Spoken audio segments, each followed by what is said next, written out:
À Roche-Plate, vous avez dépassé la barre symbolique des 100 km, vous avez parcouru exactement 105 km depuis Saint-Pierre, de quoi prendre du courage avant d'attaquer l'une des parties les plus difficiles de la course, la sortie du cirque par le Maïdo.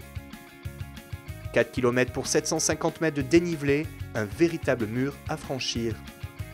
Les indications qui jalonnent le parcours vous aideront peut-être pendant votre effort.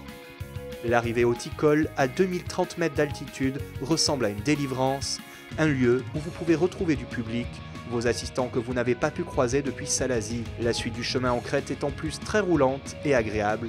Le poste de ravitaillement est installé un peu plus loin, au niveau de la ravine Tête Dure. Notez que cette année, avec la suppression du poste de halte-là, les sacs d'assistance véhiculés par l'organisation qui devait s'y trouver vous attendront sur ce poste. La descente qui suit le long de Rempart est d'abord une succession de petites bosses, avant de plonger plein ouest vers l'îlette Alcide que vous contournez cette année.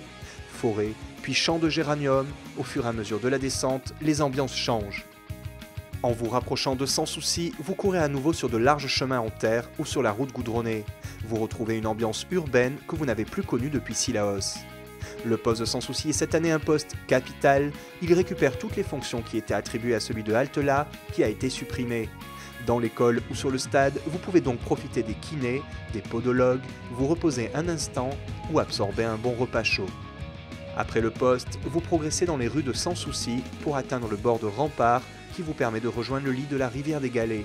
De l'autre côté de la rivière, vous rejoignez le départ du sentier de bord qui vous permet de remonter en direction de Dodane. Vous passez devant le stade de Halte-là où il n'y aura plus rien cette année et continuez à monter en bord de Rempart jusqu'à l'intersection avec le parcours du Trail de Bourbon.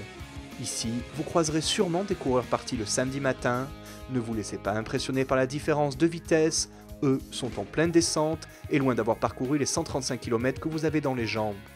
Vous retrouvez ensuite la route et une descente raide et technique qui vous conduit directement au chemin Ratinot sur lequel vous parcourez un petit kilomètre de bitume pour retrouver le 17e poste de ravitaillement.